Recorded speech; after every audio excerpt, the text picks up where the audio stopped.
Sheriff, you ready to go now? Yes, sir.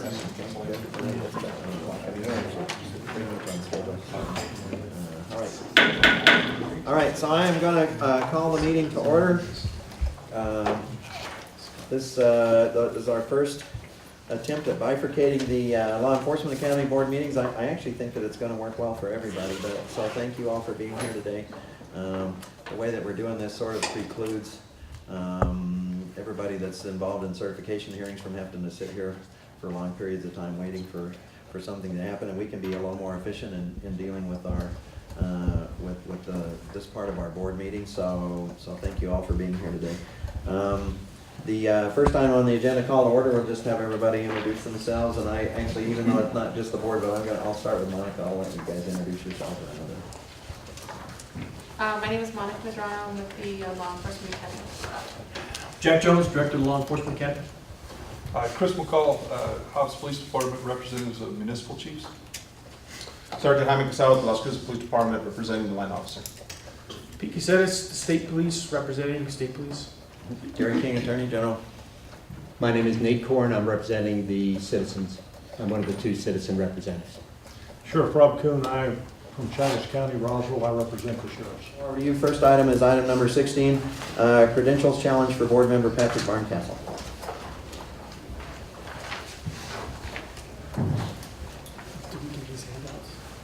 I don't know, do you have handouts, or you're just working from notes? Thank you, Mr. Chair. I just brought this along to point out to the members who may be interested that what I'm dealing with is, they're all in this packet that was handed out. So if you're interested, you can find them there. Okay, So, please.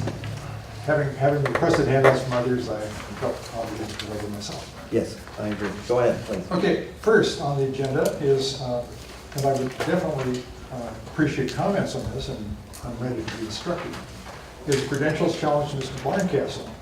Because when I was educating myself on the function of the board, which I'd never heard of about a year ago, I only got involved after having to follow the thread of Jeanette Anaya's shooting in Sacramento. What I found, of course, when I looked at the statutes was there's some very specific language in the statutes that define the makeup of the board, the members of the board and their appointments. The one I'm addressing specifically today, and this is drawing upon some NMAX 29297-3C, which said at all times the board shall be represented by, and so forth and so on, one state police officer, one district attorney, one certified police chief, etc.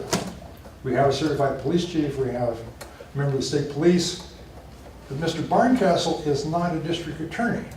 I looked back through history, because I was aware from the minutes that there had been some issues over a proxy from the district attorney, and there was no language anywhere that supports having a proxy for the attorney general. Pardon me, for the district. There's no provision anywhere for a proxy on the part of the district attorney.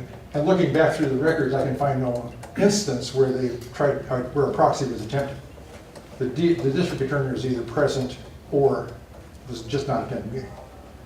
So this called a question in my mind, since the statute seems so clear. I initially brought this up with Mr. Barncastle and said, what don't I understand here? And he just wouldn't answer the question, outside the fact that he'd been appointed. But again, the statute seems to say that Mr. Barncastle's appointment was ill-advised because it doesn't comply with the law. So my request here was for the board to simply say, Mr. Barncastle, your appointment was incorrect. We'll look for another member who complies with the law, whose appointment complies with the law. Am I missing something here? I stand to be instructed. If not, why is he on board? That's your presentation? That's my question. Okay, thank you, Ms. Michelle. I have some comment to make on that, but questions or comments from the board for Mr. Michelle's on this issue? I have a comment. Sheriff Coons? Number one, the governor appointed him, and the Senate of the Mexico House, or the Mexico legislature, is the one that okayed that confirmed his appointment by the governor. Obviously, they knew he was not a district attorney. May I respond? No, well, let me do this. Well, let's do it with regard to process. I'll certainly give you an opportunity. Like I said, I'll have some comments too, and then, but I'll give you a chance. Is that it, Sheriff Coons? Other questions or comments? Okay, let me, and then, actually, I don't know, for one, I don't know whether the Senate actually confirms any of us, or do you guys have to have Senate Yes. confirmation here? Yes, he will confirmation. Okay, that's something I wasn't even positive about, because I don't know who all gets Senate confirmed and who doesn't.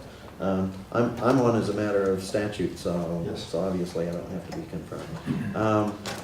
We have had this discussion about whether I can appoint someone to sit in my chair. It's actually my belief that I do have authority to do that, but because of the discussion that we've had, I felt like it was important for me to be here personally, and so I've tried to be here personally.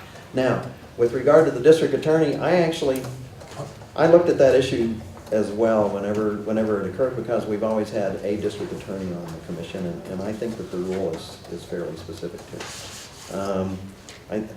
There are two reasons that I haven't moved forward in challenging that. One is that the governor makes the appointments, and I think that it's kind of on the head of the governor to comply with the statute, and I'm not 100% sure how that gets challenged. I mean, I appreciate you coming and actually raising the issue in a way, because I don't know, but unless a court says that when the law says that it has to be a district attorney, that means it has to be an elected district attorney, a sitting district attorney.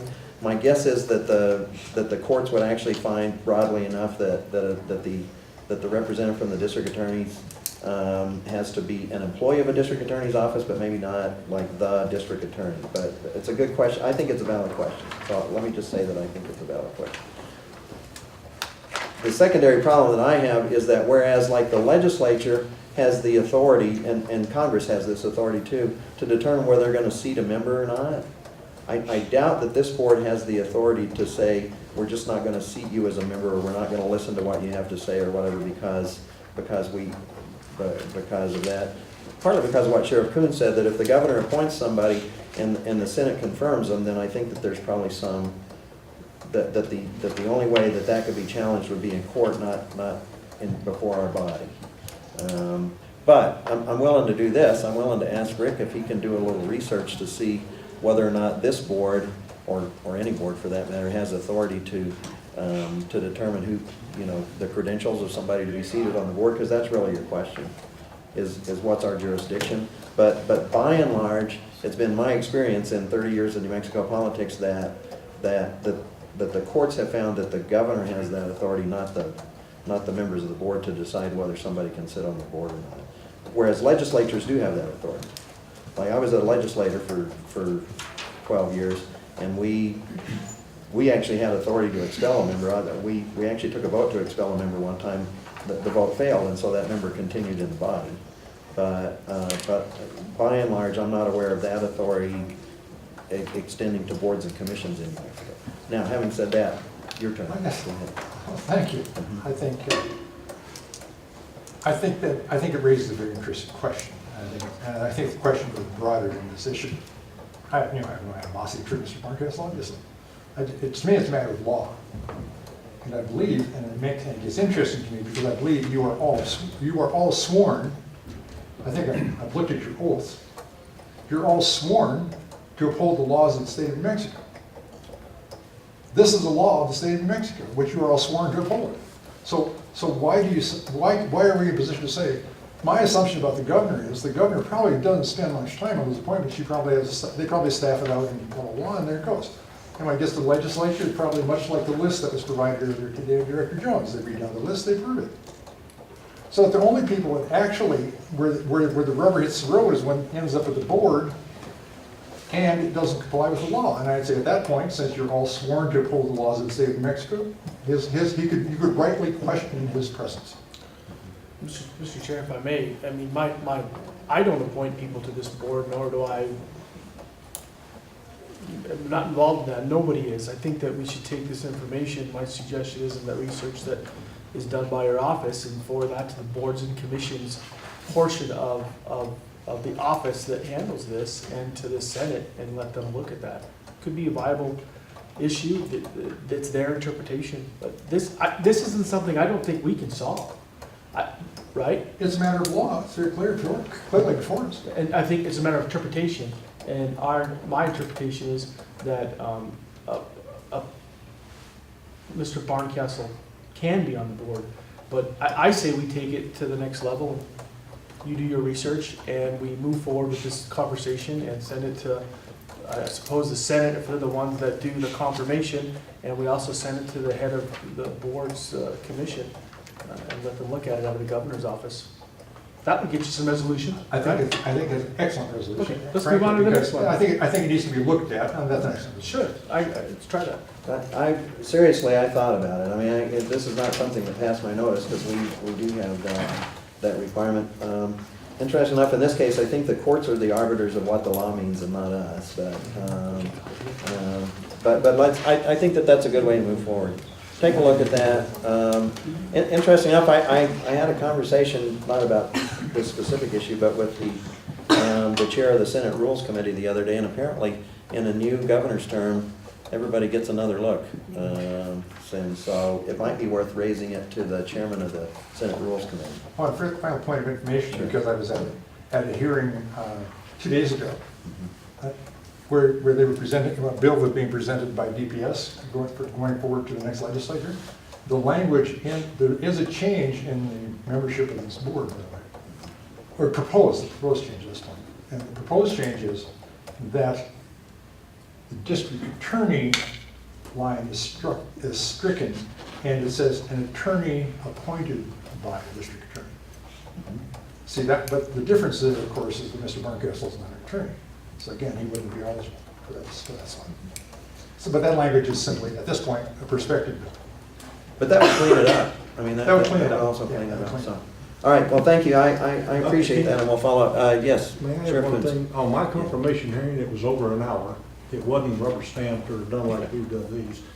And there was a vote of the Senate, all was in session, to confirm my appointment to the, this board. I don't know if anybody else's was that way, but mine wasn't rubber stamped. Oh, then I understand correctly, Chris. Okay, thank you. Okay.